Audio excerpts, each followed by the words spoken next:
The son called his mother too ugly for the wedding and forbade her to come, but he had no idea who she really was. Subscribe and post in the comments where you're watching from. The morning sun filtered through the sheer lace curtains that framed the small kitchen window, casting soft, warm patterns onto the worn linoleum floor. Mornings were slow now and quiet. Mornings used to mean packing lunches, lacing up little sneakers, and listening for the school bus. Now they meant a kettle whistling gently and the soft shuffle of slippers on the floor. Marilyn James sat at the kitchen table, her weathered hands cradling a chipped porcelain mug of tea. It was mint, her favorite, steeped with a little honey to soothe the dull ache in her chest that came and went like a shadow. Her fingers, curled slightly with age and arthritis, traced the rim of the mug, as if trying to remember something forgotten. The house was silent, except for the creaks of old wood and the distant hum of a lawnmower 2 blocks away. Silence had become her companion, sometimes gentle, sometimes cruel. She looked across the room at the fridge, cluttered with old photos and expired coupons. In the center was a yellowing picture of her son, David, age 6, missing his front teeth, grinning up at the camera with wild joy. His cheeks were round then, and he had clutched her hand so tightly the day it was taken. Now he barely returned her calls. Still, she left the picture up. She couldn't bring herself to take it down. That child, not the man he had become, was the one she had poured her entire soul into raising. Marilyn stood slowly, joints protesting, and walked to the narrow closet off the hallway. It smelled faintly of cedar and lavender like memory. From the top shelf, she pulled down a box covered in floral paper, carefully labeled with masking tape.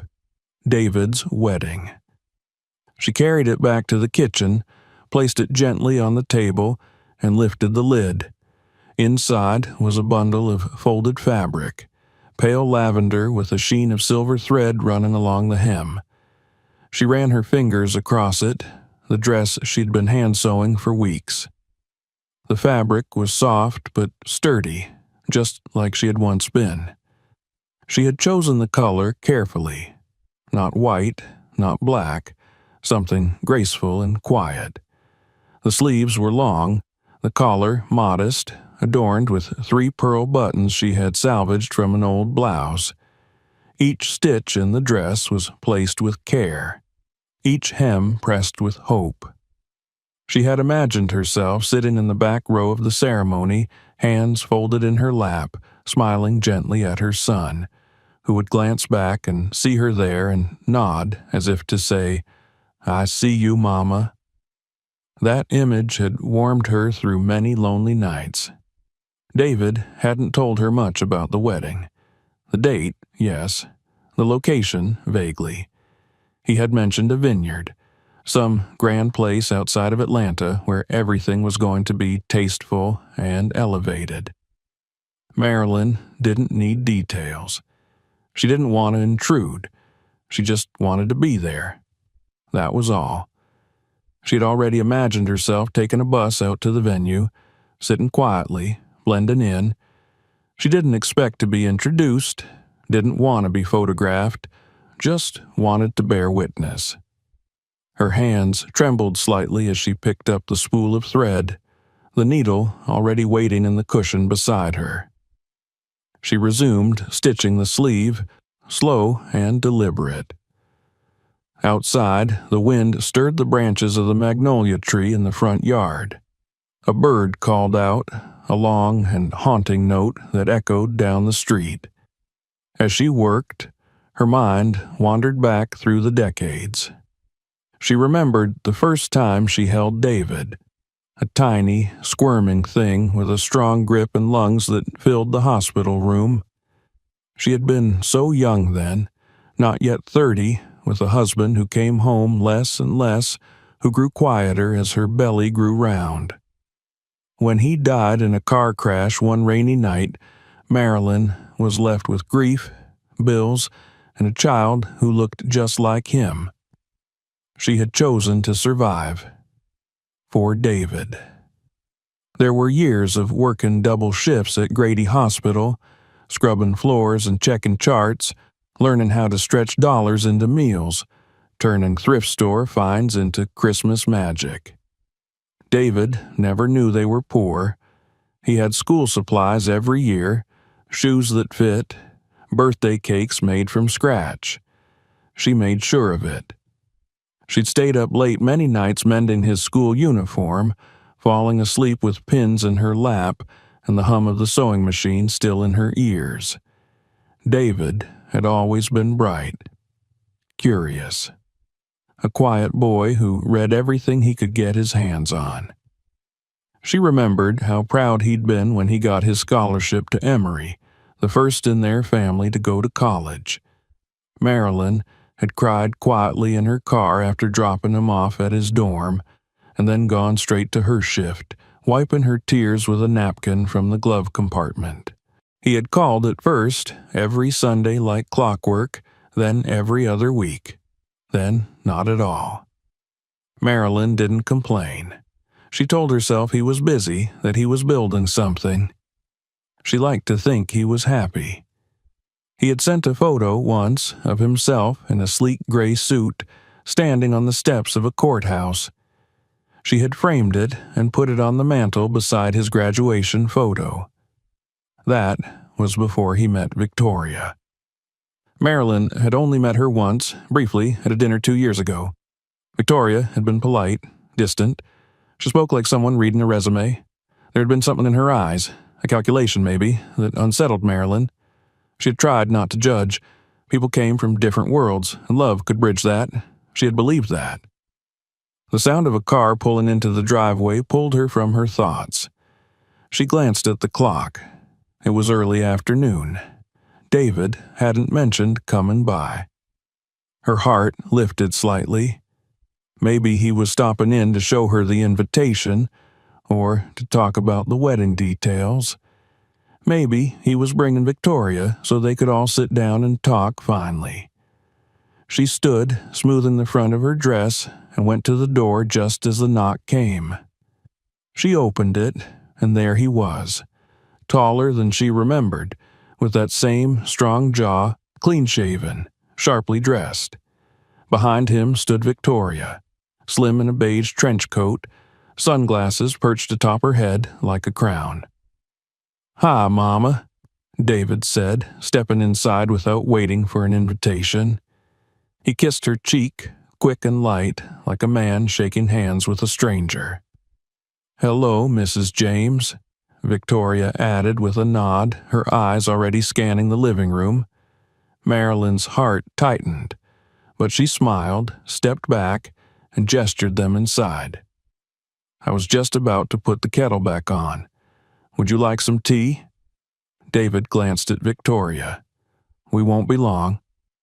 She nodded and took a seat on the edge of the couch. Victoria remained standing. Marilyn sat too, folding her hands in her lap, her pulse quickening. She could feel something was wrong, but she pushed the thought aside. David looked uncomfortable.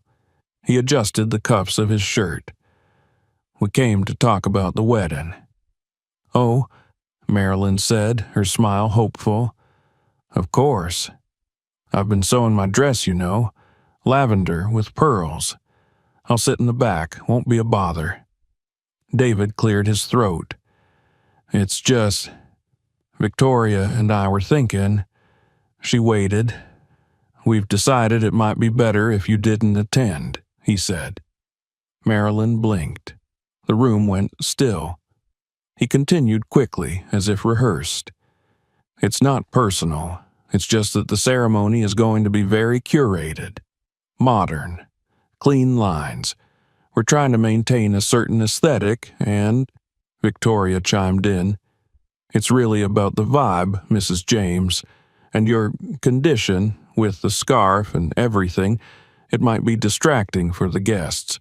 We don't want people to feel uncomfortable." The words struck her like stones.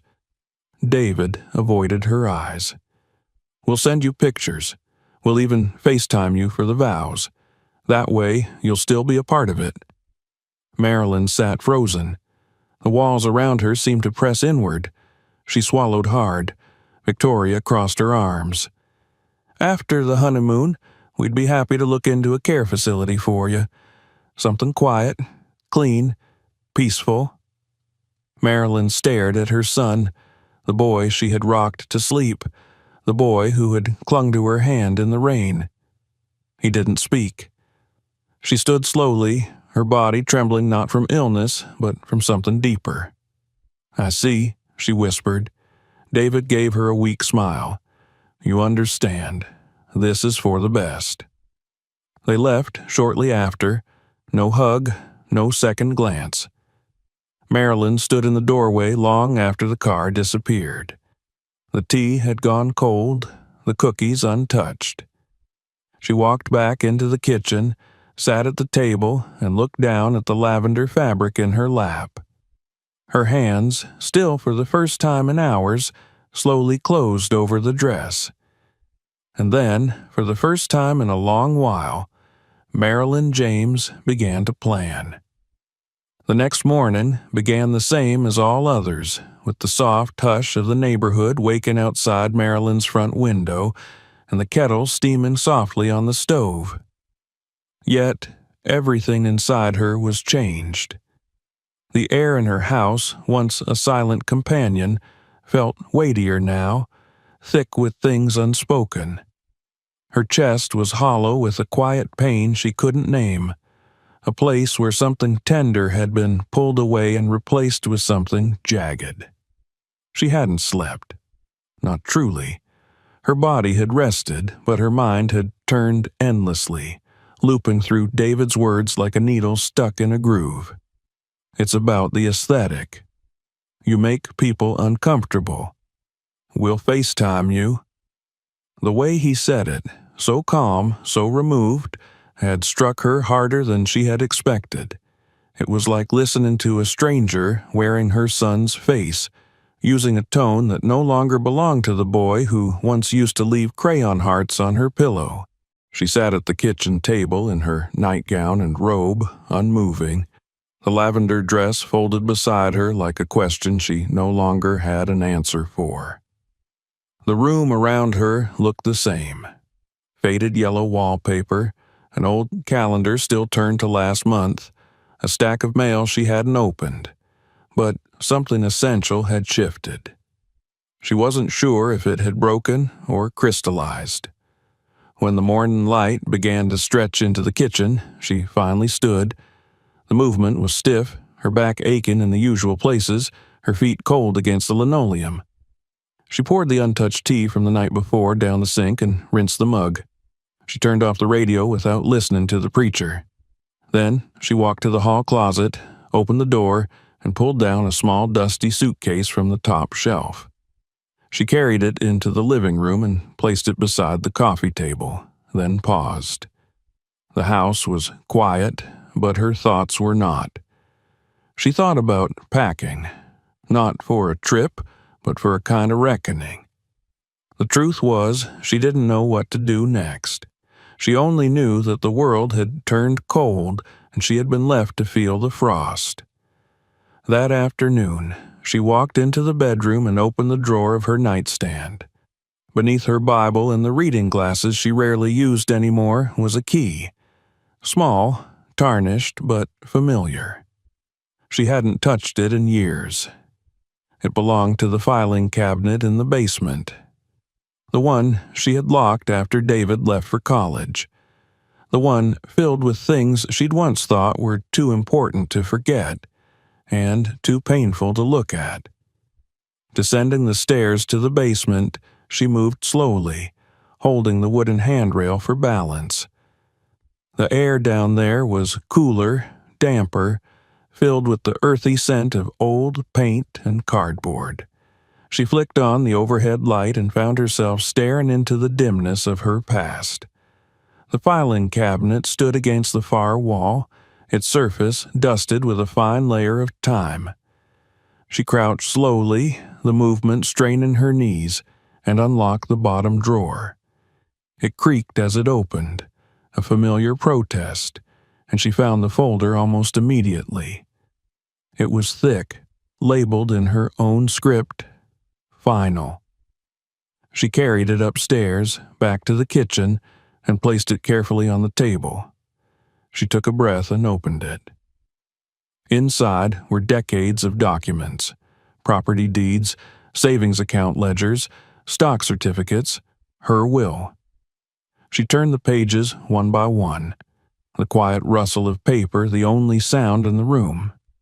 She hadn't thought of herself as wealthy, not in any traditional sense. Her furniture was worn, her shoes had been repaired more times than she could count, and she still used coupons at the market.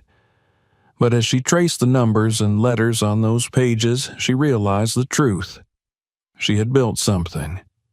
2 rental homes, fully paid off, each bringing in income for years. A savings account with over $100,000, grown patiently through deposits from her nurse's wages, dividends, and the monthly rent checks she'd never spent. A small investment in a beauty salon that had blossomed into a thriving local business. And the life insurance policy, modest, but more than enough for anyone to feel its weight. It was strange, she thought, how wealth could sit so quietly in a drawer while your life moved on without it. She had always thought of these assets as something for David. Not because he asked for it, he never did, but because she wanted him to know she believed in his future. Because she thought that a mother's love was best expressed in the things she left behind. But now the silence between them had turned into something else. Not absence, but rejection. She picked up the will. Her signature was there, firm and neat, right above David's name, the only beneficiary. She stared at it for a long time. Then, with a kind of resolve that settled deep into her bones, she reached into the drawer, pulled out the gold letter opener David had once given her when he graduated law school, and began to slice the paper in clean, deliberate lines. She didn't cry, not even when the name of the boy she had raised disappeared beneath her fingers. Not even when the last page fell in 2. Instead, she felt something else. Lightness. Like the air had finally returned to the room. The sun had dipped low by the time she stood again. The folder now sat empty on the table, and she took it to the fireplace and fed the pieces one by one into the flames. The papers curled and blackened, edges glowing orange before turning to ash. When the last piece had burned, she stood in the flickering light and whispered to the room, "Thank you for showing me who you really are." That night, she didn't turn on the lights. She sat in the dark with her flannel robe pulled close, the warmth of the fire against her skin.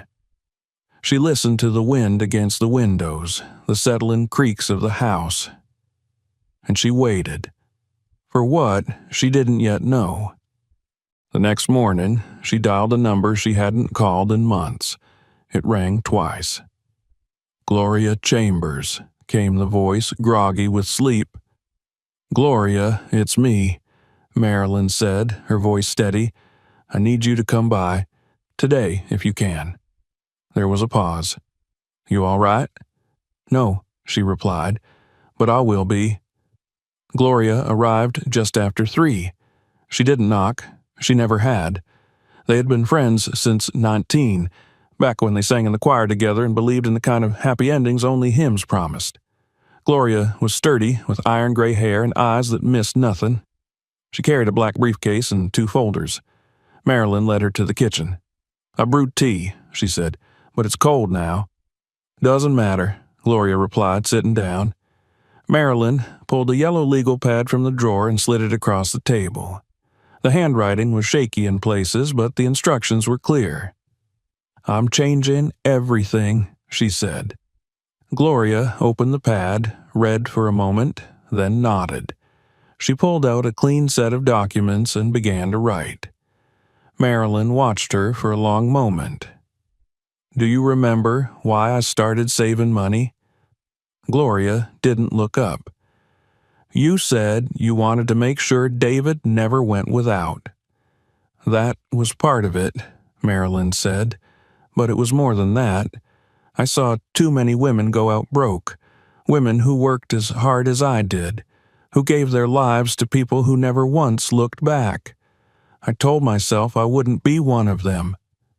"You won't," Gloria said, her pen moving. "You're going out loud." Marilyn smiled, but it was small, hollowed.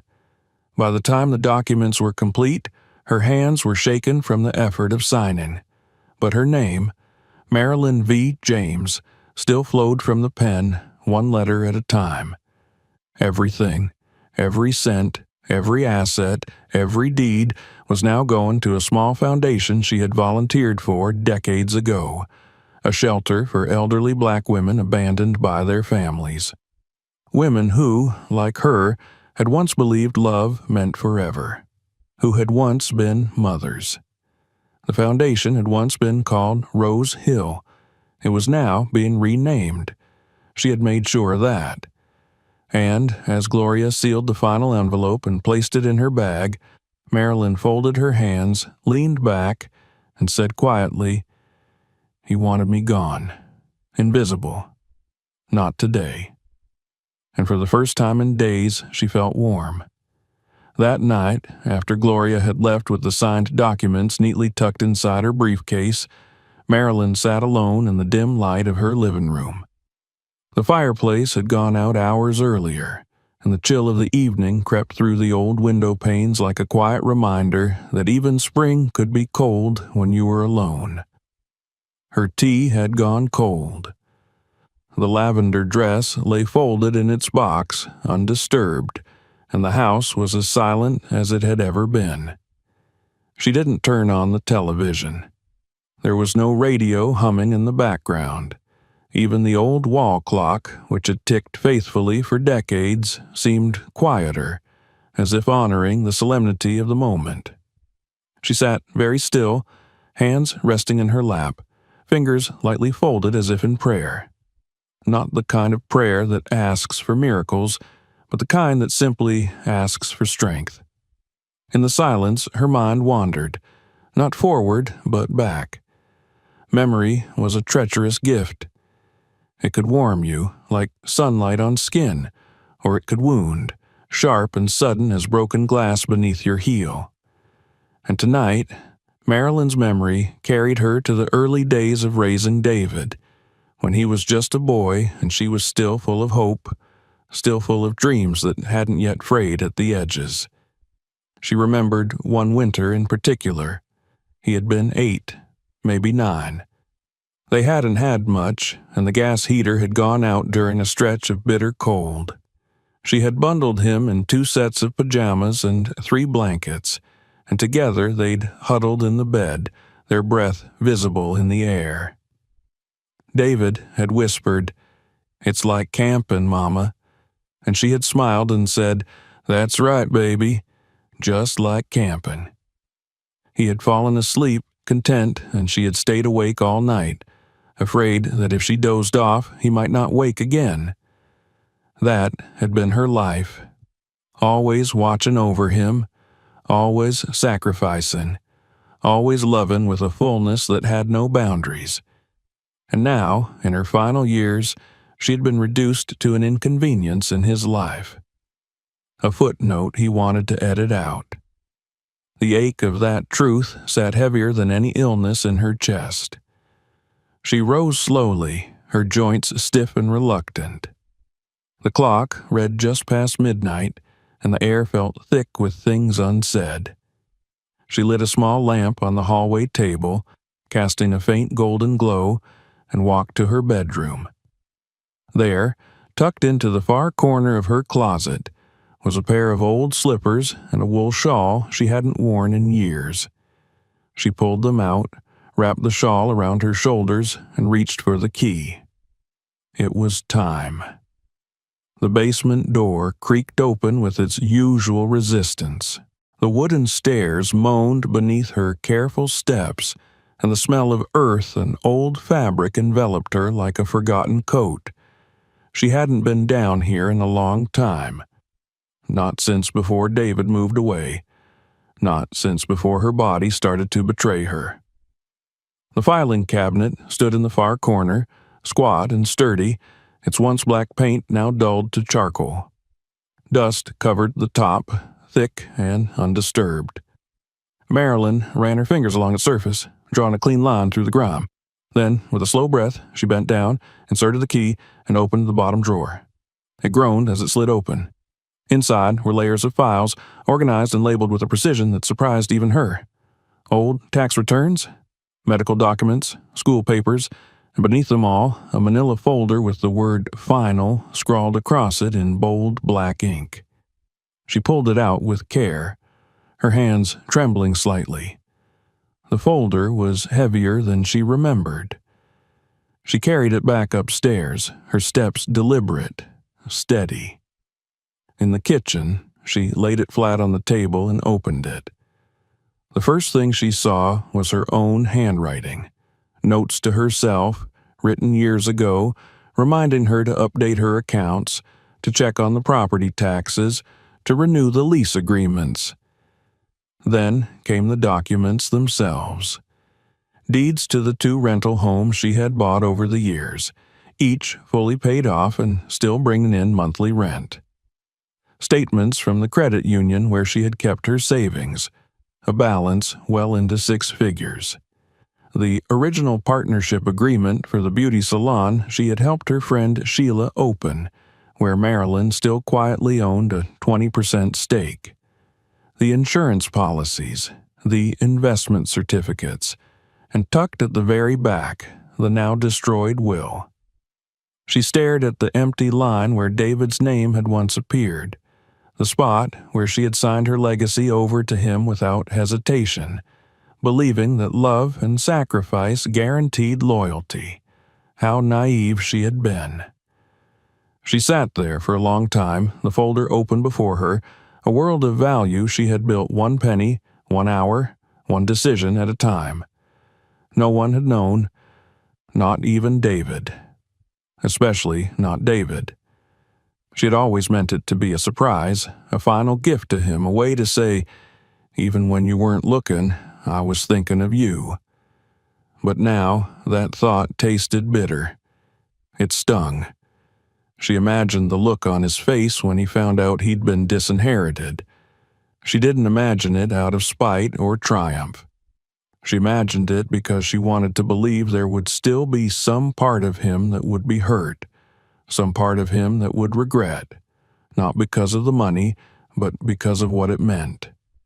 Because it meant he had chosen someone else over her. It meant he had discarded her, not out of necessity, but out of shame. Her hands moved slowly as she reassembled the folder, closing it with care. She placed it back in the cabinet, locked it again, and returned the key to her pocket. Then she went to the sewing drawer beneath her bedroom window. Inside was a bundle of cash, emergency money, wrapped in rubber bands, carefully labeled. She added it to the list she had given Gloria earlier. She would leave nothing to chance. The next morning, she called Sheila, her longtime friend and partner in the salon.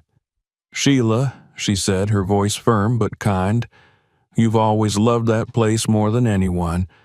It's yours now. It always should have been." Sheila's voice cracked. "You don't have to." "I do," Marilyn interrupted, "because I'm not leaving behind anything for people who don't see me. I'm leaving it for the ones who do." That afternoon, she went through her closets. She pulled out old letters David had written to her from college, now faded and folded soft at the edges. She placed them in a shoebox, along with the birthday cards she had saved, the Mother's Day drawings, the programs from every graduation he had invited her to. She sat with them in her lap for an hour, maybe more, then carried them outside and fed them to the burn barrel behind the house. She didn't cry. She watched the flames consume the past with a strange clarity. The smoke curled into the air, carrying years of love and disappointment with it. That night, she wrote 2 more letters. One to David, explaining in careful, deliberate language why he would no longer inherit anything, not out of anger, but out of understanding. She had finally accepted the truth of who he had become. The second letter was addressed to Victoria. It was shorter. In it, she warned her that marrying a man for money meant knowing whether the money was truly his to give. She placed both letters in envelopes, sealed them, and wrote their names on the front in ink that bled slightly into the paper.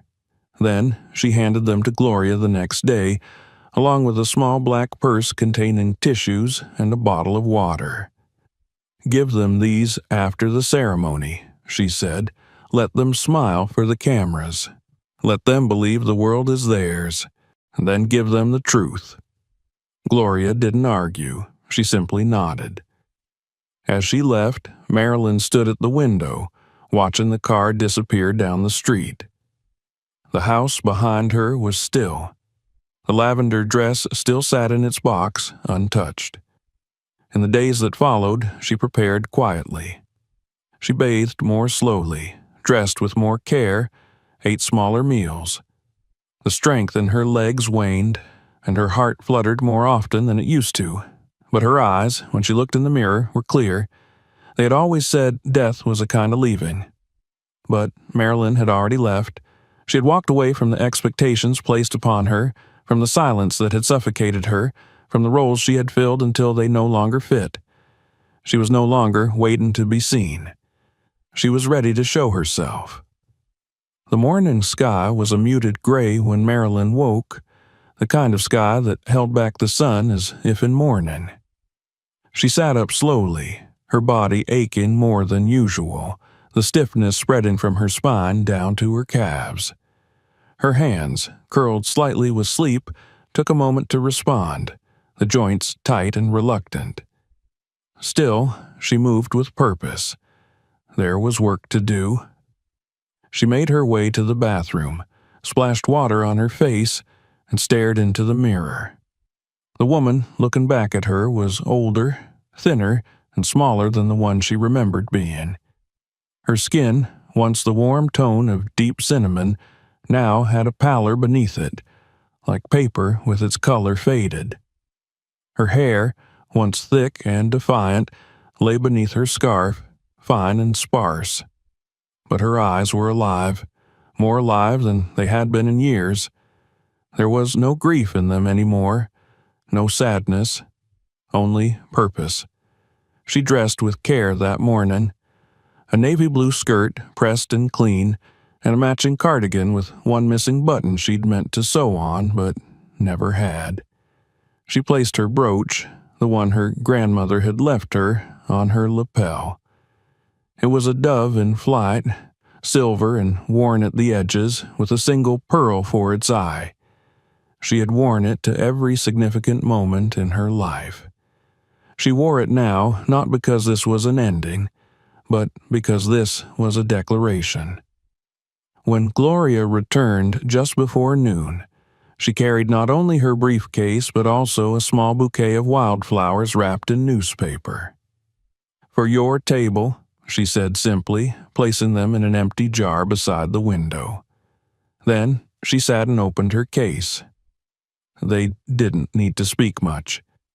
Marilyn handed her a second legal pad, one she had written in over the course of 3 long nights. The instructions were specific, deliberate, thorough. Gloria's eyes moved over the pages, and then she nodded. "All of it to Rose Hill," Marilyn said quietly. "Every cent, every deed, every holding. I want the salon to stay open. Put Sheila's name on the lease. She'll know what to do with it." Gloria adjusted her glasses. "You sure you don't want to leave a portion for emergencies? A contingency fund? I've had my emergencies, Marilyn replied. I survived them all. This isn't about me anymore. Gloria paused. And David? Marilyn didn't hesitate. He's had enough. It took hours to prepare the documents, each line written with the kind of care that came from two women who had known what it meant to be ignored, who had learned that if you didn't write your own story, someone else would write it for you, and get it wrong. While Gloria worked, Marilyn moved slowly around the house, collecting the few items she wanted to remain behind. A quilt her mother had sewn from pieces of her father's shirts, a family Bible with names written in curling script, a hand mirror cracked at the corner but still reflecting. She dusted off each object, not as if she were preserving a legacy, but as if she were closing a chapter. She paused when she came to the shoebox under her bed, the one filled with letters she had written for David over the years. Each birthday, each milestone, each sorrow. Some were full of love, others filled with stories she had never told him. All of them were written in a mother's hand, meant to be discovered after she was gone. She had once imagined him sitting in her empty house, reading each one in turn, and feeling the weight of her love finally settle on him like a warm blanket. But now, she carried the box into the kitchen and set it beside the trash can. She didn't throw it away yet, but she would. Not out of vengeance, but out of release. When the new will was complete, Gloria slid it across the table. Marilyn picked up the pen, her fingers trembling slightly, and signed her name. The letters wavered but remained legible. Underneath, Gloria added her witness signature and then stamped the document with her notary seal. It was done. Everything Marilyn had spent her life building, carefully, quietly, stubbornly, was now redirected, not toward blood, but toward purpose. I want the foundation to use the money for housing first, Marilyn said, her voice steady. No woman should have to grow old and fear the streets. Then medical care, dignity. God knows we've all worked hard enough to deserve that. I'll make sure it happens, Gloria said. Marilyn nodded. And I want them to rename the main building, not after me, but after the women it's for. The forgotten ones, the ones nobody comes to visit. Gloria smiled. They'll call it whatever you want. They sat in silence for a while, and the papers stacked between them like a final bridge. You know, Gloria said eventually, he's going to be furious. Marilyn chuckled softly. He'll be fine. He has his charm and his ambition. He'll land on his feet. And Victoria? Marilyn's expression darkened. She'll leave him before the week is out. I don't know, Gloria said thoughtfully. That one seems like the kind who can fake affection for a very long time, if the money's right. Then it's a good thing the money's wrong, Marilyn replied, her voice firm. Later, Marilyn retrieved the 2 envelopes from the drawer and handed them to Gloria. Hold on to them, she said. Give them the day of the wedding, after the ceremony, after the pictures. Let them smile first. You really want to do it that way? Gloria asked. I don't want to humiliate him, Marilyn said, but I want him to remember me, not as the woman he left behind, but as the woman who didn't stay small.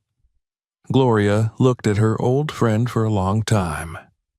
Then she placed the envelopes carefully in her briefcase. When she left, the sun had begun to break through the clouds, casting long shadows across the front steps. Marilyn stood in the doorway, watching the light shift over the grass, the trees, the sidewalk that had carried her son to school every morning when he was small enough to still wave goodbye. She didn't cry. She felt no need to. That night, she gathered the shoebox and tore the letters one by one. The one for his 30th birthday. the one for the day he might become a father, the one she had written after her first surgery, filled with hope and apology and quiet desperation. All of them, fed piece by piece into the trash. She didn't burn them. She let them go quietly. She kept one, though, the very first one she had written, the one from the night he left for college. It was wrinkled at the corners, stained with the ink of a pen that had sputtered and bled. She read it once more. It said simply, "If the world ever makes you feel small, remember you came from me. You were born of strength. Don't forget it." She folded it and placed it in her dresser drawer, not for him, for herself. In the days that followed, Marilyn began to move through her routines with a new rhythm. She walked slowly through her garden, plucking weeds with quiet satisfaction. She drank her tea with more intention. She answered the phone less. There was nothing left to explain, nothing left to defend. On Sunday, she went to church. She wore her lavender dress, pearl earrings, and the silver dove brooch. No one asked why she looked different. No one noticed that she took communion with her eyes closed a little longer than usual. But she felt it, deep inside, the peace of a woman who had finally spoken her full truth, even if no one else had heard it yet. After service, she spoke with a few of the other women, the ones who sat near the back and wore the same hats they'd worn for years. They laughed gently together, shared recipes, and compared medications. No one talked about weddings. No one mentioned David. It was a kind of grace, and when she returned home, the house welcomed her not with silence, but with calm. She brewed a fresh pot of tea, buttered a slice of cornbread, and sat at the table where the will had been signed, where the letters had been sealed, where the legacy had been rewritten. She opened a new notebook. On the first page, she wrote, "I am not someone you forget." Then she closed it and smiled. She had no more need for reminders. The morning of the wedding arrived with the sky stretched open and pale, a flawless blue that had not yet been touched by the sun. It was the kind of day photographers dreamed of, clear, warm, touched by the faintest breeze, promising beauty in every frame. Birds trilled in the distance, their calls echoing like blessings across the quiet neighborhoods and winding highways that led away from the city and toward the vineyard. Marilyn had risen before dawn. Her body ached with the quiet warnings of age and illness, but her movements were measured, not rushed. She bathed in warm water, letting the heat sink into her joints, her hands lingering on her skin as though memorizing it. She dressed slowly, with care, choosing a soft gray suit with a high neckline and a gentle flare to the skirt. It was simple, elegant, and dignified, what she might have worn to church on Easter Sunday in better years. She wrapped her head in a deep blue scarf threaded with silver stitching, each turn of the fabric deliberate, ceremonial. It shimmered faintly in the light, and when she pinned it into place, she reached for the brooch her mother had given her on the day she graduated from nursing school. The silver dove, now slightly tarnished, still caught the light. She placed it just above her heart. When she looked in the mirror, she didn't see the ghost Victoria had tried to paint her as. She saw a woman who had lived, a woman who had survived. Her skin was thin, yes, and her frame smaller than it had once been, but her eyes remained unbroken, still hers, still sharp, still watching. Gloria arrived promptly at 9. She wore a navy pantsuit and low heels, her briefcase clasped in one hand, her expression unreadable. She didn't say much, only greeted Marilyn with a nod and helped her into the car. As they drove, the city fell away behind them. The buildings gave way to trees, the sidewalks to hills. Marilyn sat in silence, her hands folded over a small black purse. Inside were tissues, a bottle of water, and a second envelope, this one addressed to Victoria. The other, the one meant for David, was already in Gloria's briefcase.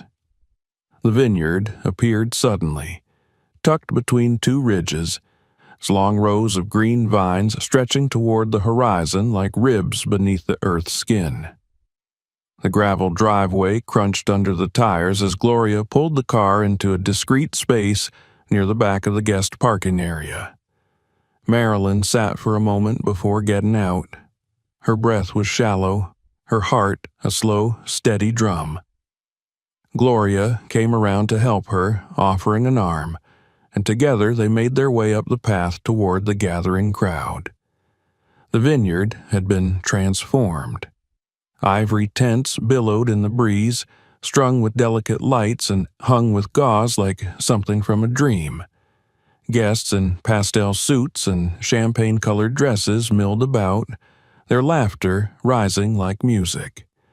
A quartet played jazz under a floral arch. Servers in white jackets moved like shadows, offering trays of cocktails and hors d'oeuvres. No one noticed the woman in gray with the cane. No one turned their head to see the scarf or the dove pin. No one recognized her, and that, in itself, was a kind of grace. Gloria led her to the designated family section, third row from the front, near the aisle but not too close. Quietly, of course, the invitation had said, "Please sit in the designated family section and respect the couple's wishes." Marilyn had smiled when she read it, a smile that never quite reached her eyes. Now, she sat as instructed, her purse on her lap, her hands folded neatly, her gaze steady on the altar ahead. The ceremony began 15 minutes later. First came the officiant, a white-haired man with a velvet voice and a practiced air.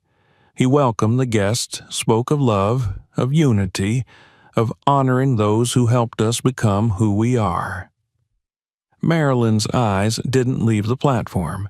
Then David emerged. He was dashing, poised, every inch the image of success. His suit was tailored to perfection, his posture proud.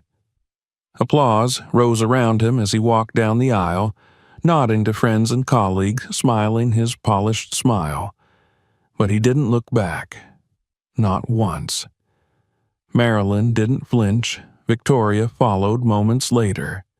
Her gown shimmered like liquid glass, tight and sculpted, her veil trailing behind her like a whisper. She moved with practiced elegance, her hand on her father's arm, her smile radiant. The crowd sighed, enchanted. Marilyn didn't sigh. She watched, measured, remembered. The vows were long. Victoria choked up during hers, dabbing at the corners of her eyes with a lace handkerchief. David spoke with charm and gravity, his voice warm. There was laughter at the right moments, murmurs of approval. They exchanged rings. They kissed. The guests erupted in applause. Marilyn did not clap. She remained seated. Gloria leaned toward her. "Now?" "Not yet," Marilyn whispered.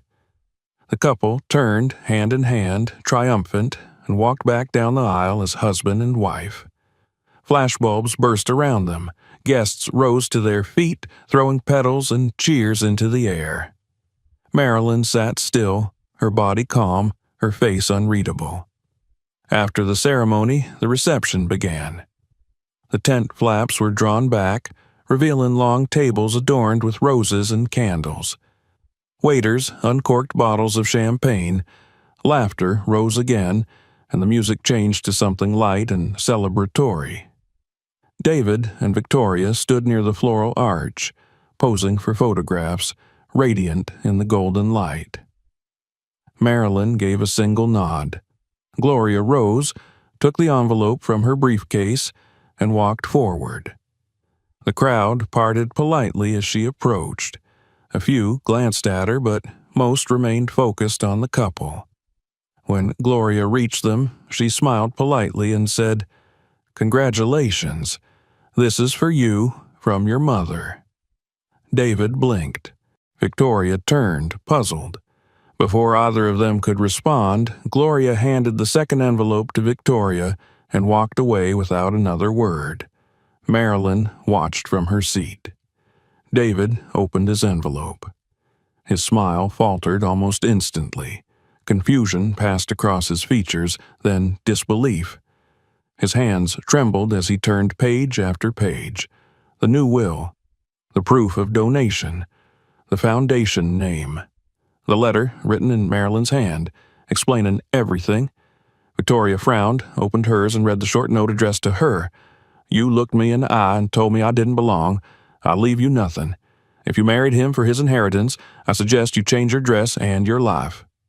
She paled. Voices around them lowered. The music did not. The quartet continued to play as if unaware. Victoria turned sharply. What the hell does this mean? David didn't answer. His mouth opened, then closed. He looked around, panicked, his eyes scanning the crowd as if seeking someone, something. And then he saw her. Marilyn. Sitting calmly in the third row, her scarf bright beneath the sun, the dove on her chest gleaming. Their eyes met. She didn't smile. She didn't nod. She simply stood, slowly, her cane steady beneath her hand, and turned. She walked away. Behind her, Victoria was yelling. David tried to speak, to follow, but the guests were staring now. Phones lifted. Whispers spread. The photographer lowered his camera. Gloria had already returned to Marilyn's side. It's done, she said softly. Marilyn didn't look back. She didn't need to. Let them smile for the camera, she thought. Let them toast and pose and believe this day is theirs. Because everything after this moment belongs to me. By the time Marilyn and Gloria had left the vineyard and reached the quiet road leading back toward the city, the sun had begun to soften, its golden hue dissolving into a cool haze that signaled the approach of evening. The wind stirred the tall grasses along the roadside, and the silence inside the car was warm, heavy, and full. Marilyn sat back in her seat, hands folded neatly in her lap, her scarf slightly loosened at the base of her neck, the brooch still glinting like a small badge of victory. She didn't speak, and neither did Gloria. There was no need. Everything that needed to be said had already been sealed in letters, handed off, and felt in the tremor of David's hands as he read what his mother had written. The image of his face, frozen, pale, uncertain for the first time in years, lingered in Marilyn's mind, not with triumph, but with finality. When they arrived at Marilyn's house, the porch light had already flicked on. The motion sensor buzzed faintly as she stepped onto the walkway, and she paused at the threshold, glancing briefly at the street behind them. The road was empty. No cars followed, no voices called, just the hum of the cicadas and the steady rhythm of her own breath. Inside, the house welcomed her with its old familiarity. The scent of lemon polish still faint from her cleaning earlier that week, the curtains drawn against the late sun, the radio silent on the kitchen counter. She set her purse on the table and removed her shoes with slow, practiced motions, placing them carefully beneath the bench where she had always stored them. Gloria lingered in the doorway, her briefcase closed now, her shoulders relaxed. She looked at Marilyn not with pity, but with something deeper, respect. "Will you be all right?" she asked. Marilyn smiled. It was small, tired, but real. "I already am." Gloria nodded. "If you need anything, you call me." "I know." And with that, her friend left, the door closing gently behind her, leaving Marilyn alone with the quiet she had grown used to, but which now felt different.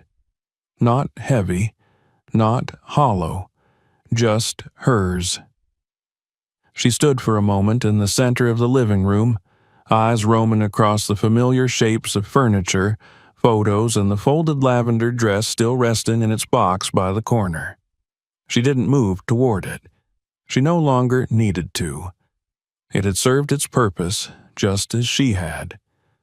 That night, Marilyn brewed herself a pot of tea, strong, unsweetened, earthy, and carried it out onto the back porch. The sky was ink blue above, stars emerging one by one, and the moon, thin and curved like a blade, hovered low on the horizon. She wrapped a blanket around her shoulders and settled into the wicker chair she hadn't used in years. She sipped slowly. She listened. Inside the house, all the clocks ticked in unison. No televisions, no messages, no interruptions. Peace. The following morning, the world began to talk. It started quietly, like a ripple in a still pond. A post on social media. A guest from the wedding who had recorded Victoria's outburst without meaning to, her voice sharp and panicked. Another post from someone who had recognized Marilyn from a community event years ago, adding context. Then a screenshot of a quote from the letter David had received, already circulating online. "You told me I was too ugly to be seen at your wedding. And that's when I realized I didn't fail as a mother. You failed as a son." By noon, the story had been picked up by a local news blog. By the next day, national outlets had rewritten it into clickbait headlines and dramatic retellings. A photo of Marilyn, taken years ago at the Rose Hill Foundation's annual dinner, appeared beside articles titled "The Mother Who Left Her Fortune to Strangers After Her Son Disowned Her." Donations to the foundation surged overnight. Women began writing in, emails, letters, social posts, all echoing the same refrain. "I see myself in her. I've been forgotten too." They used hashtags, hundreds of them, that bloomed like wildflowers across the internet. Hash, Marilyn deserved more. Hash, not your burden. Hash, mother's errand to invisible. The Rose Hill Foundation changed its homepage within days, featuring Marilyn's story, her contributions, and her decision to name the new housing wing Massey Hall after her maiden name. The dedication plaque read, "In honor of every woman who was told to be silent, to sit in the back, to fade away." Back at home, Marilyn stayed away from the noise. She didn't go online. She didn't answer the phone when reporters began to call. She didn't care to see the headlines. What did it matter now? Still, word reached her. Sheila came by one afternoon holding her phone in one hand, still shaking her head. "Girl, you're everywhere," she said with a laugh that didn't hide the tears in her eyes. "You've got the whole world listening. You did that." Marilyn smiled. "I wasn't trying to make a statement." Sheila sat beside her, placing a hand over hers. "That's what makes it so powerful." They sipped sweet tea together on the porch, watching the light drift through the trees, saying very little. The air smelled of honeysuckle. Somewhere in the distance, a child laughed, and it reminded Marilyn of the days when David was young and the world was small and full of promise. The silence after Sheila left was full of meaning, not emptiness. It didn't feel like waiting. It felt like release. David never called. She knew he wouldn't. Pride had always been his armor. Shame was something he didn't know how to wear. But she heard through whispers from mutual acquaintances and an anonymous message from one of the wedding staff that Victoria had left him within the week. Her parents had pulled financial support. His firm had distanced itself from the scandal. He had tried to contest the will. He had failed. It was ironclad. Gloria had made sure of it. One night, nearly 2 weeks after the wedding, Marilyn pulled a suitcase from the top shelf of her closet. It was old, with worn leather handles and a brass clasp that stuck slightly when opened. Inside, she packed only the essentials, a few dresses, the dove brooch, her Bible, and the first letter she had ever written to David, the one she had decided to keep. She added a handful of photos, the ones that showed her young and vibrant with her head thrown back in laughter. No pictures of him. She left a final note on Gloria's kitchen counter the next morning, placed beneath her spare house key. It read simply, "It's done. Thank you. Don't look for me. I'm not lost." She left quietly. No farewell parties, no dramatic exit. She had already said what she needed to say. 2 days later, Marilyn was living in a coastal village in southern Spain under a different name. The sea was blue and wild. The breeze smelled of oranges and salt. Her neighbors knew her only as Ellie. She rented a small stone house with blue shutters and an overgrown courtyard where mint and basil thrived in the sunlight. Each morning, she walked to the market with a woven basket.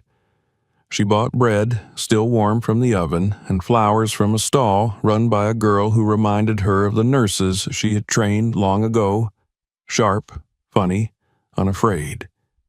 She didn't talk about her past. She didn't need to. She had her peace. The world, back in the States, still told her story. Foundations were named after her. Scholarships funded. Her face, though she hadn't sought it, appeared on posters and digital campaigns for dignity and elder care. Writers tried to describe her. Activists called her a symbol. But Marilyn had no interest in being a symbol. She was just a woman who had drawn a line. Sometimes, in the late afternoons, she sat in the courtyard with a blanket over her knees and a cup of tea beside her. She watched the sun move through the leaves. She listened to the rustle of palm trees, and she thought about nothing at all. One evening, as the sky turned the color of copper and rose, she reached into the folds of her scarf and touched the brooch. She smiled, a small, secret smile. She wasn't angry anymore. She wasn't grieving. She was free. And somewhere, far away, David lived with silence. It was the only inheritance she had left him. The sun rose softly over the tiled rooftops of the small Spanish village, brushing the sea in liquid gold. Morning light filtered into the courtyard of Marilyn's modest home, dappling the mint and basil she had planted along the crumbling stone walls. The scent of earth and salt mixed in the air as she sat beneath an overgrown olive tree, sipping her tea slowly, as she did every morning, her blanket folded neatly over her knees. The sea breeze kissed her cheeks, cool and kind, and the only sound was the rustle of the branches overhead. She had learned to love silence in a new way here, not the aching kind she had known in her Atlanta home, where every creaking floorboard had reminded her of absence. This was different. This silence was peace. It was the absence of expectation, of judgment, of shame. It was the space she had carved out for herself with no intention of ever surrendering it again. Her neighbors called her Ellie, a name she had offered without hesitation or explanation. They never asked where she had come from, only who she was now.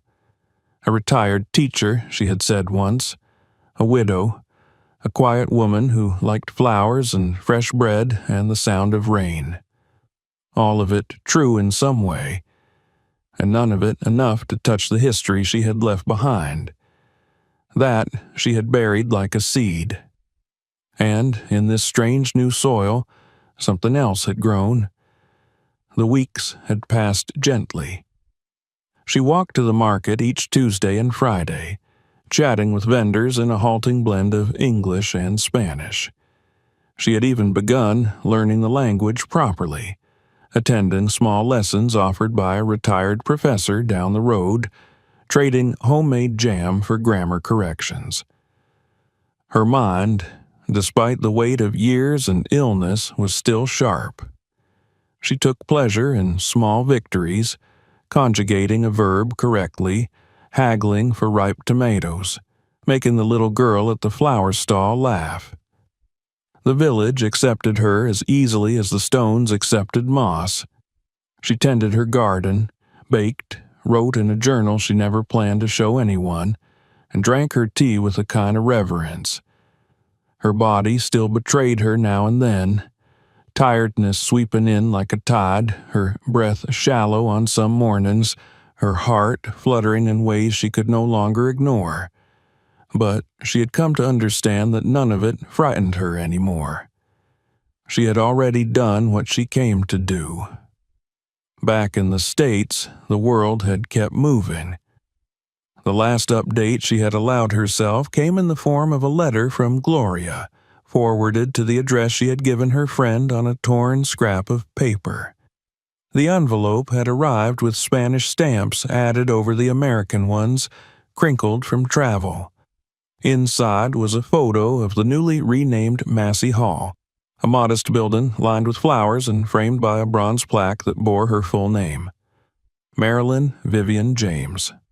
Mother, nurse, donor, builder. Underneath the photo was a brief note from Gloria. They started calling it the house she built.